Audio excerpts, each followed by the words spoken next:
Hello everyone, welcome back to this channel. In this video, I will show you the easy and clear steps on how to insert emoji in Google Sheets on computer.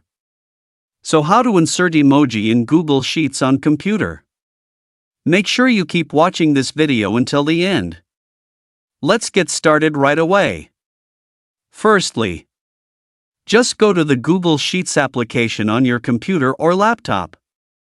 And this is the initial display of the Google Sheets work page.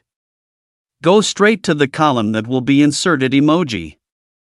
Then direct the cursor to the top of the screen.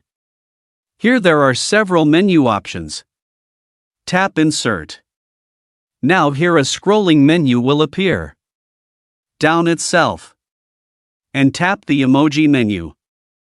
Now the Emoji menu will appear. Here there are several emojis that you can use in your Google Sheet. The function of adding emoji is to add visual elements, or make the appearance more attractive. So that's it, tutorial how to insert emoji in Google Sheets on computer. Thank you for watching. I hope this video is useful. See you in the next video.